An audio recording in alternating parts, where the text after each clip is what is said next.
Les vivaces sont censées revenir chaque année, mais la plupart d'entre elles fleurissent pendant 3 semaines et passent les 5 mois suivants à simplement occuper de l'espace dans votre jardin.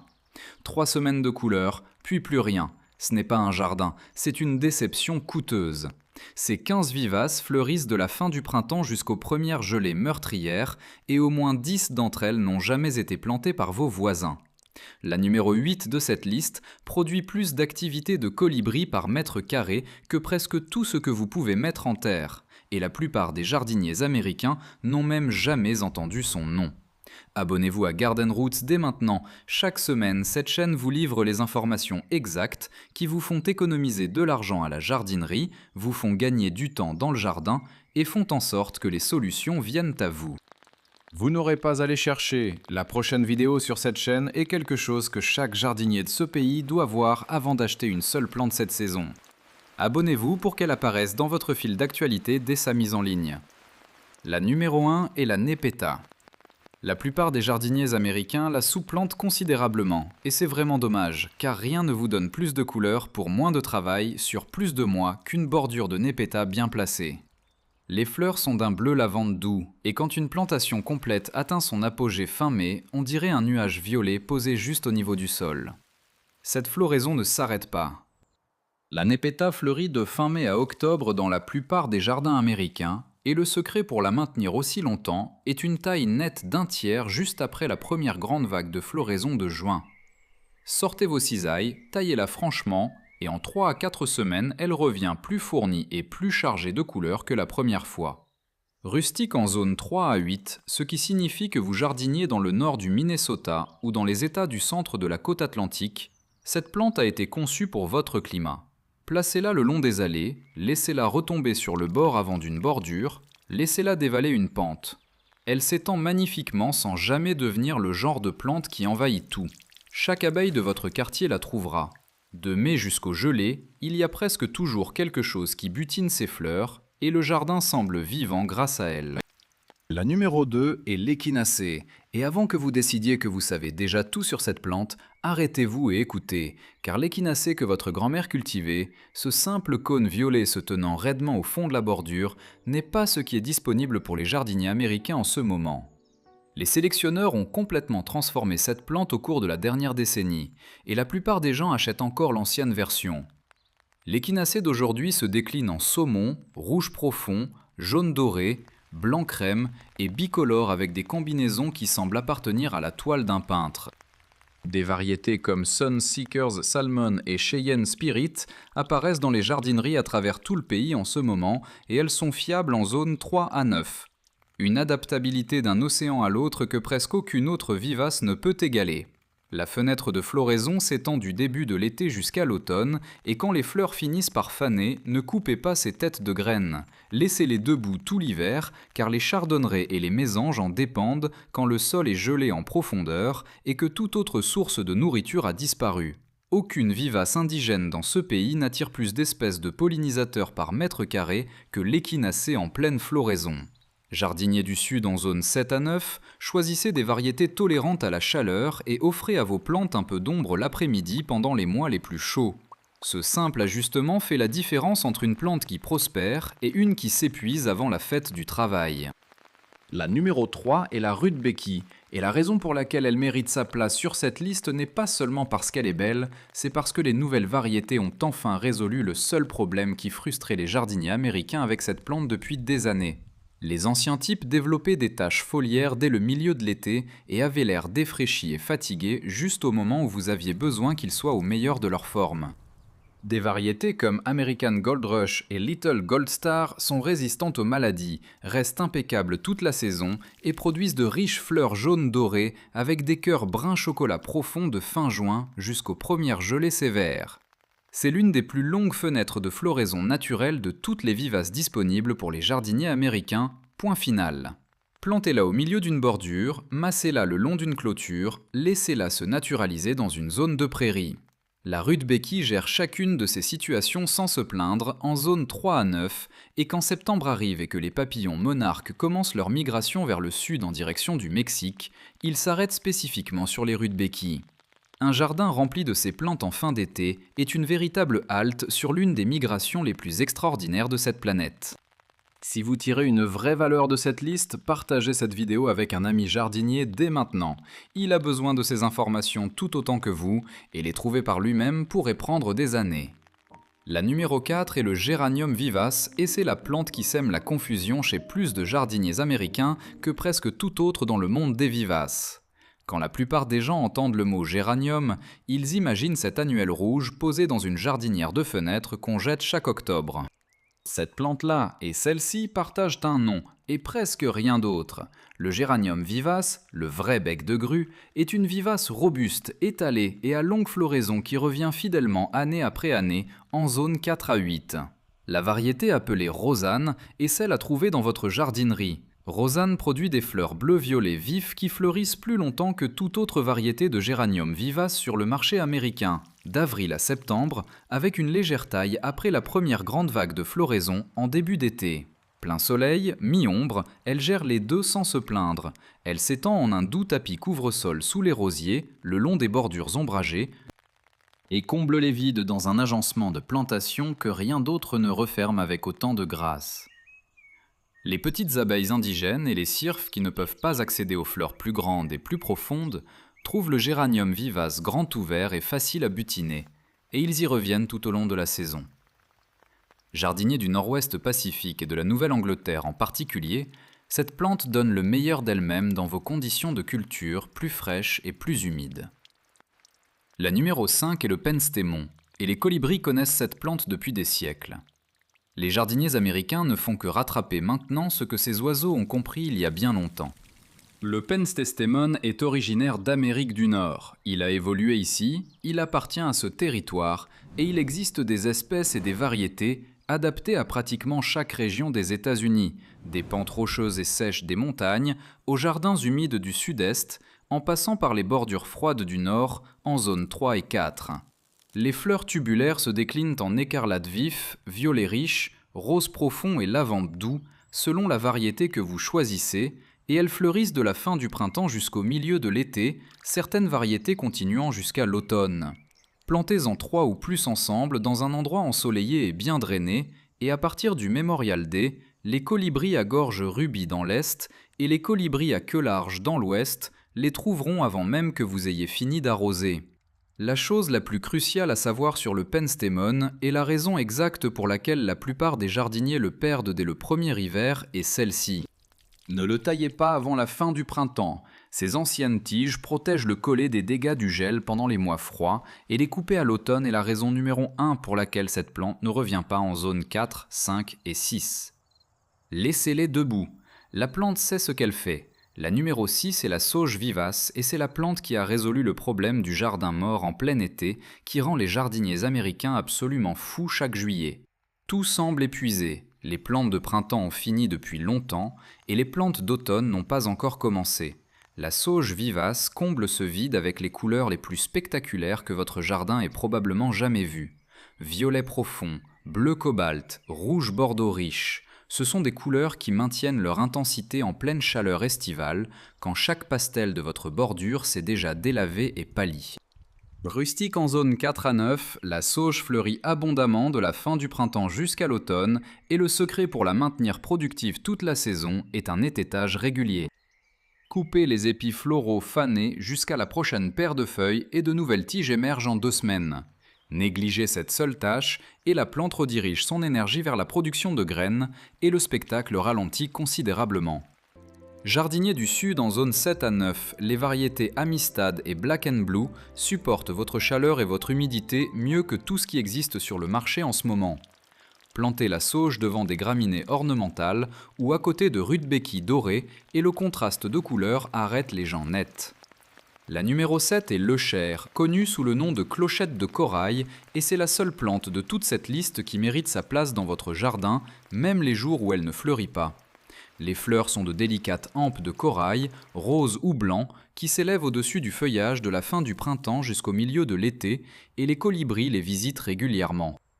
Mais la vraie performance, c'est le feuillage. Bordeaux profond, caramel brûlé, vert citron, argent, des couleurs qui tiennent de mars jusqu'en décembre dans la plupart des climats américains, zone 4 à 9, et elle prospère véritablement à l'ombre, ce qui en fait l'une des vivaces les plus précieuses que vous puissiez planter sous les arbres ou le long du côté nord d'une structure où presque rien d'autre ne pousse avec de la couleur ou un intérêt visuel. Jardinier en zone 4 à 6, faites attention à ce problème spécifique. Le chair se soulève du sol pendant l'hiver lorsque le sol gèle et dégèle de façon répétée. Vérifiez vos plantes au début du printemps. Repoussez fermement les couronnes dans le sol et ajoutez une fine couche de paillis autour de la base. Cette simple habitude maintient votre euchère en pleine forme pendant des années. Cette chaîne s'est engagée à donner aux jardiniers américains les vraies informations dont ils ont besoin pour arrêter de gaspiller de l'argent et commencer à cultiver des jardins qui donnent vraiment des résultats. Si vous ne vous êtes pas encore abonné à Garden Roots, faites-le maintenant. Vous avez déjà vu ce que cette chaîne offre rien qu'avec les 7 premières plantes ? Et les plantes les plus inhabituelles, les plus surprenantes de cette liste sont encore à venir. Lesquelles de ces 7 premières plantes avez-vous déjà dans votre jardin ? Et laquelle découvrez-vous pour la toute première fois ? Dites-le en commentaire, car les réponses des jardiniers de différentes zones américaines aident véritablement tous ceux qui regardent cette vidéo à savoir ce qui fonctionne dans un climat semblable au leur. La numéro 8 est l'agastache, et c'est la plante que les colibris trouvent avant même que vous ayez fini de la planter. Mettez quelques agastaches en terre un samedi matin, et dimanche après-midi, quelque chose avec des ailes l'aura déjà repéré. Ce n'est pas une exagération. C'est ce qui se passe dans les jardins à travers tout le pays chaque été quand cette plante atteint son pic de floraison. L'agastache, communément appelée hysope, fleurit du milieu de l'été jusqu'aux fortes gelées, ce qui en fait l'une des meilleures performeuses de fin de saison de toute cette liste. Quand tout le reste dans votre bordure commence à décliner en août et septembre, l'agastache atteint tout juste son apogée. La nouvelle série Summer Long apporte à cette plante des couleurs qui n'existaient pas il y a 5 ans. Corail vif, magenta profond, pêche doux, lilas délicat. Et chacune de ces couleurs attire les pollinisateurs comme rien d'autre ne peut le faire dans un jardin de fin de saison. Rustique en zone 5 à 10, selon la variété que vous choisissez, et en zone 5 et 6 où les hivers poussent sa limite de rusticité, de nombreux jardiniers la cultivent simplement comme une annuelle en pot et obtiennent une saison complète de couleurs extraordinaires, sans aucun souci hivernal. La seule chose que l'agastache exige par-dessus tout est un drainage impeccable. Plantez-la dans un sol amandé, graveleux, avec un excellent écoulement de l'eau et elle prospère. Plantée dans une argile lourde qui retient l'humidité pendant l'hiver et elle pourrit au collet, même à l'intérieur de sa zone de rusticité. Assurez le drainage et cette plante vous récompense avec des mois de couleur et plus d'activité de pollinisateurs par mètre carré que presque tout le reste de cette liste. Jardinier du sud-ouest et du sud en zone 7 à 10, l'agastache a été pratiquement conçue pour votre chaleur et vos conditions sèches. Elle ne fait pas que survivre à vos étés, elle s'y épanouit. La numéro 9 est la scabieuse, la fleur en pelote d'épingle, et celle-ci a l'air si délicate et raffinée dans la bordure que la plupart des gens supposent qu'elle doit être difficile et capricieuse. Elle n'est ni l'un ni l'autre. La scabieuse est plus résistante qu'elle n'en a le droit de paraître. Et elle fleurit de juin à fin août, un étaitage régulier poussant certaines variétés jusqu'en octobre. Les fleurs sont d'un bleu lavande doux, d'un blanc pur et d'un rouge bordeaux profond, des couleurs qui portent l'atmosphère d'une prairie de fleurs sauvages, même dans la bordure formelle la plus structurée. Rustique en zone 3 à 7, avec une résistance au froid qui surprend la plupart des jardiniers, étant donné l'apparence raffinée et délicate de la plante. Placez-la à l'avant ou au milieu d'une bordure où ses longues tiges élancées peuvent bouger naturellement dans la brise, et coupez-les régulièrement pour la maison, car la scabieuse fait l'une des meilleures fleurs coupées et des plus durables de toutes les vivaces de cette liste. Une seule plante mature et établie peut produire plus de 2000 graines en une seule saison. Étêtez régulièrement si vous voulez contrôler la propagation, ou laissez-la faire et permettez-lui de se naturaliser dans une zone avec une qualité de fleurs sauvages qui semble tout à fait intentionnelle. Les belles dames et les machaons sont particulièrement attirés par la scabieuse en pleine floraison estivale. Dans le bon cadre, elle fonctionne comme une piste d'atterrissage à papillons de juin jusqu'à la fin de l'été. La numéro 10 est l'Amsonie, appelée étoile bleue, et c'est la vivace américaine indigène qui vous offre deux performances complètement distinctes et complètement spectaculaires en une seule saison de croissance. Et la grande majorité des jardiniers américains ne l'ont jamais vue pousser dans un jardin. La première performance a lieu fin avril et en mai, quand les fleurs en forme d'étoiles bleues poudrées s'ouvrent au-dessus d'un feuillage propre et gracile. Ce bleu doux est une couleur que presque rien d'autre dans le jardin printanier ne produit. Pas un violet, pas un mauve, mais un vrai bleu poudré limpide qui se lit magnifiquement depuis l'autre bout du jardin. Puis les fleurs se terminent. Le feuillage reste attrayant et fourni tout l'été. Et en octobre, quelque chose de remarquable se produit. La plante entière vire à un jaune doré brillant qui rivalise avec les couleurs automnales d'arbres ornementaux qui coûtent 10 fois plus cher. 2 spectacles pour le prix d'une seule plante en zone 3 à 9. Taillez l'Amsonie d'un tiers fin juin pour la garder compacte et encourager cette couleur automnale plus dense et plus spectaculaire. Non taillée, elle a tendance à s'affaisser au milieu de la saison et le spectacle automnal perd une partie de son impact. Jardinier du sud-est et du centre de la côte atlantique en particulier, l'Amsonia taberna et montana est indigène de votre région spécifique et s'établira plus vite et s'enracinera plus profondément que toute variété importée. Les abeilles indigènes qui hivernent dans les tiges creuses utilisent les tiges séchées de l'Amsonie comme habitat de nidification pendant les mois froids, ce qui est une raison de plus d'en laisser quelques-unes debout après la fin de la saison. Si vous regardez ceci et que vous ne vous êtes pas encore abonné à Garden Roots, réfléchissez-y un instant. Vous venez d'apprendre l'existence de l'agastache, de la scabieuse et de l'Amsonie en quelques minutes. 3 plantes que la plupart des jardiniers passent des années sans jamais découvrir. Cette chaîne publie ce genre de contenu chaque semaine. Abonnez-vous maintenant et partagez cette vidéo avec quelqu'un dont le jardin a besoin exactement de ce que cette liste offre. La numéro 11 est la Bathisia, connue sous le nom de faux indigo, et c'est la vivace qui a l'air d'appartenir à une exposition de jardin botanique et ne coûte presque rien à entretenir une fois qu'elle s'est installée dans votre jardin. Les épis floraux sont d'un bleu-violet profond. Certaines variétés produisent un jaune doux ou un blanc crème, s'élevant de façon spectaculaire au-dessus d'un feuillage bleu-vert argenté au milieu du printemps, et l'impact visuel quand une touffe mature est en pleine floraison arrête les gens nets. Après la floraison, des gousses de graines décoratives se développent, qui cliquettent dans le vent et ajoutent de la structure à la bordure jusqu'en octobre. Rustique en zone 3 à 9, avec une tolérance à la sécheresse une fois établie, qui est franchement extraordinaire. La Bathisia développe une racine pivotante profonde et exploratrice, qui l'ancre contre des conditions de sécheresse qui tuent tout ce qui est planté autour d'elle. Cette même racine pivotante est la raison pour laquelle vous devez la planter exactement là où vous la voulez, de façon permanente. Transplanter une Bathisia après sa 2e année en terre est quasiment impossible sans perdre la plante entièrement. Choisissez votre emplacement, plantez-la là et laissez-la tranquille. Elle récompensera cette patience en devenant une touffe plus grande, plus belle et plus impressionnante structurellement chaque année pendant des décennies. Les passérins indigo sauvages et plusieurs espèces d'abeilles indigènes dépendent spécifiquement de la Bathisia au sein des écosystèmes américains. C'est une plante clé de voûte d'une manière qui va bien au-delà de sa beauté considérable. La numéro 12 est la clématite, la reine du jardin grimpant, et la plupart des jardiniers américains n'utilisent qu'une infime fraction de ce que cette plante est réellement capable d'offrir. L'image classique est une clématite violette sur un poteau de boîte aux lettres, et bien qu'il n'y ait rien de mal à cela, cela représente une application étroite d'une plante avec l'une des gammes de conception les plus larges de toutes les vivaces du pays. Violet profond, bordeaux riche, rose doux, blanc pur, bicolore avec des cœurs contrastés, la palette de couleurs à travers les variétés de clématite est plus large que presque tout le reste de cette liste.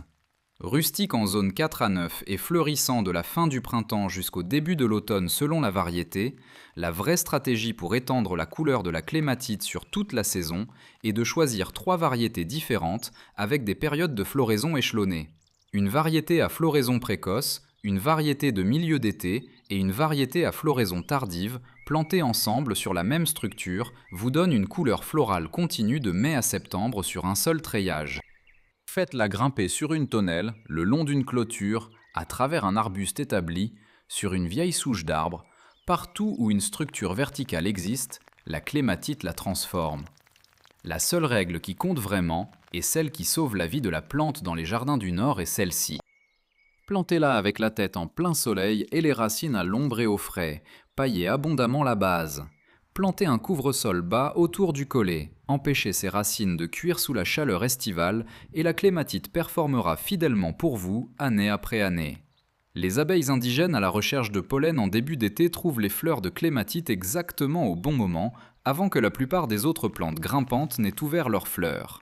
La numéro 13 est le crocosmia, et c'est la vivace de fin d'été la plus visuellement spectaculaire de toute cette liste, et le fait que la plupart des jardiniers américains ne l'aient jamais plantée est l'une des grandes occasions manquées du jardinage résidentiel américain. Quand le crocosmia atteint sa pleine floraison en juillet et août, les tiges arquées chargées de fleurs rouge-orangé ardent ressemblent à des flammes vivantes traversant la bordure. Il n'y a véritablement rien d'autre dans le jardin d'été qui produise cette qualité spécifique de chaleur et de drame. Certaines variétés se déclinent en jaune doré et écarlate profond, mais c'est ce rouge orangé vif qui fait arrêter les gens en voiture quand ils le voient pousser dans un jardin. Rustique en zone 5 à 9, et la clé pour obtenir un retour fiable en zone 5 et 6 est simple. Paillez abondamment les cornes en novembre avec une couche de 10 cm de feuilles broyées sur toute la zone de plantation. Cette couche isolante leur donne exactement ce dont ils ont besoin pour survivre au cycle de gel-dégel des hivers nordiques et revenir en force chaque printemps. Plantez le crocosmia devant des graminées ornementales où ses tiges arquées peuvent être appréciées pleinement, ou massez-le dans un jardin de fleurs à couper où les tiges font des arrangements extraordinaires et durables. Les colibris sont irrésistiblement attirés par les fleurs tubulaires orangées à partir de juillet. Plantez-le près d'une fenêtre que vous regardez régulièrement et vous aurez une place au premier rang pour le spectacle quotidien des colibris. Les visites de colibris au cœur de l'été. Le numéro 14 est le kélone, la tête de tortue, et c'est la plante vivace indigène américaine dont la fleur est si véritablement inhabituelle que les gens s'arrêtent au milieu d'une visite de jardin et demandent ce que c'est à chaque fois sans exception. Les fleurs roses en capuchon ressemblent véritablement à la bouche ouverte d'une tortue. Pas de manière vague, du genre il faut plisser les yeux, mais d'une manière qui est immédiatement évidente dès que l'on voit la plante en fleurs.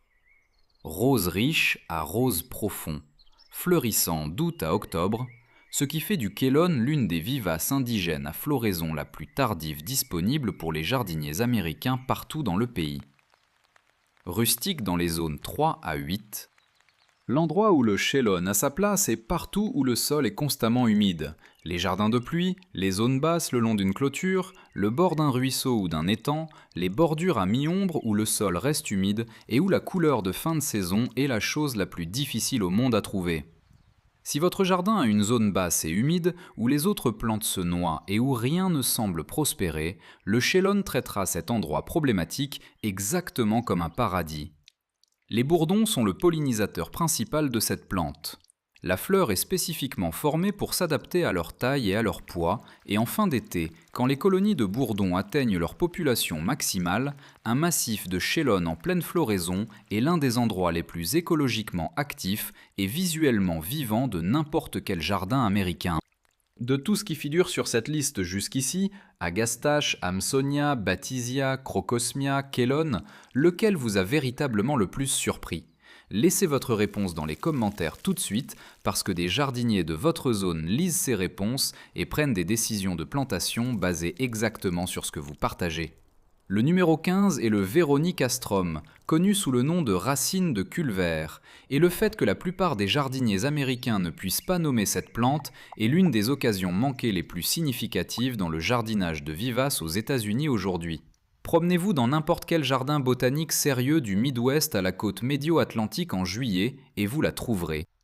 Grande, architecturale, absolument imposante au fond d'une bordure, des épis floraux blancs ou lavande, doux, en forme de candélabre s'élevant d'1,20 m à 1,80 m, tout droit vers le haut, avec une présence structurelle que rien d'autre dans le jardin d'été ne reproduit. Ce n'est pas une plante délicate, ce n'est pas une plante de remplissage. Le Veronicastrum est une déclaration. Et une fois que vous le placez correctement dans un jardin, il devient la plante sur laquelle chaque visiteur pose des questions sans exception. Rustique dans les zones 3 à 8, fleurissant de juillet à septembre et documenté comme source de nectar pour plus de 100 espèces d'abeilles et de papillons indigènes à travers les écosystèmes américains, dans le monde des plantes indigènes, les écologistes le classent comme une espèce clé de voûte pour les paysages médio-atlantiques et du Midwest, ce qui signifie que des communautés entières d'insectes et d'oiseaux organisent une partie de leur activité saisonnière autour de sa présence. Plantez-le au fond d'une bordure ou au centre d'un massif en île où cette hauteur peut être pleinement appréciée. Associez-le avec de l'échinacée devant et des graminées ornementales à côté, et la combinaison ressemble à quelque chose qu'un paysagiste professionnel aurait facturé des milliers de dollars pour réaliser. Les touffes établies s'étendent lentement et régulièrement sur 3 à 4 ans en colonnes impressionnantes autoportantes qui ne nécessitent aucun tutorage malgré cette hauteur considérable. Les tiges sont naturellement solides et se maintiennent droites à travers les orages d'été qui aplatissent les plantes moins robustes autour d'elles. Donnez-lui de l'espace dès le début, laissez-le tranquille, et le Veronicastrum deviendra la plante dont on parle le plus dans votre jardin en 2 saisons de croissance complète. Voilà les 15. De la Catère au Veronicastrum, 15 vivaces qui ne vous lâchent pas en juillet, qui ne laissent pas votre jardin paraître nu et épuisé en août et septembre, et qui ne vous obligent pas à continuer à faire des chèques à la pépinière chaque printemps, juste pour maintenir un peu de couleur. Ces plantes reviennent, elles fleurissent longtemps, elles nourrissent les abeilles, les papillons et les colibris qui font qu'un jardin se sent véritablement vivant plutôt que simplement décoré. Et chacune d'entre elles est disponible pour les jardiniers américains dès maintenant, dans les pépinières locales ou auprès de sources de vente par correspondance réputées qui expédient directement dans votre zone. La différence entre un jardin qui est spectaculaire du Memorial Day jusqu'aux premières gelées et un jardin qui atteint son apogée en juin et disparaît, ce n'est pas la chance, ce n'est pas un budget plus important, c'est savoir quelle plante performe véritablement sur toute la saison et maintenant vous savez exactement quelle 15 choisir. Si cette liste vous a donné des informations réellement utilisables et vous savez que c'est le cas, abonnez-vous à Garden Roots tout de suite. Pas parce que cette chaîne vous l'a demandé, mais parce que ce qui vient de se passer dans cette vidéo se passe ici chaque semaine. Des informations spécifiques à votre zone, fondées sur l'expérience, sans remplissage, qui vous font économiser de l'argent réel, du temps réel et de la frustration réelle au jardin. Les jardiniers qui trouvent cette chaîne et s'abonnent sont ceux dont les jardins commencent véritablement à se transformer saison après saison. Ceux qui ne s'abonnent pas retournent acheter les mêmes plantes qui fleurissent 3 semaines à la même pépinière en mai prochain en se demandant pourquoi rien ne change jamais. Abonnez-vous tout de suite et assurez-vous que la prochaine vidéo vous trouve. La semaine prochaine sur Garden Roots, les 10 erreurs les plus courantes que font les jardiniers américains quand ils plantent des vivaces, et le numéro 3 de cette liste est quelque chose que presque chaque personne regardant cette vidéo en ce moment fait sans réaliser que cela tue lentement ses plantes. Cette vidéo sera mise en ligne cette semaine et si vous n'êtes pas abonné, elle ne vous trouvera pas. Appuyez sur ce bouton tout de suite pour qu'elle arrive directement dans votre fil d'actualité au moment où elle est publiée. Avant de partir, et c'est une question sincère qui mérite réflexion, la plupart des jardiniers américains ont passé des années à planter la même poignée de vivaces fiables encore et encore. L'échinacée, la rudbeckie, peut-être quelques hémérocalles le long de la clôture. Des choix sûrs, des choix familiers. Mais cette liste vient de vous montrer le Veronicastrum, le Kellon, l'Amsonia et le Crocosmia. Des plantes qui fleurissent tout aussi longtemps, performent tout aussi fiablement et produisent le genre d'impact visuel qui rend un jardin véritablement inoubliable. Alors voici ce que cette chaîne veut savoir de chaque jardinier qui regarde en ce moment. Et répondez honnêtement dans les commentaires parce que les réponses venant de tout le pays sont véritablement fascinantes à lire. Parmi les 15 plantes de cette liste, laquelle êtes-vous absolument certain qu'elle a sa place dans votre jardin cette saison? Et pour laquelle hésitez-vous encore et pourquoi? Laissez les 2 réponses dans les commentaires ci-dessous parce que quelque part dans cette section de commentaires, un jardinier dans votre zone exacte, confronté à vos conditions de sol exactes et à votre climat exact, lit ce que vous écrivez. Et votre expérience du monde réel vaut plus pour lui que n'importe quelle étiquette de pépinière ou description de catalogue de jardinage ne le fera jamais.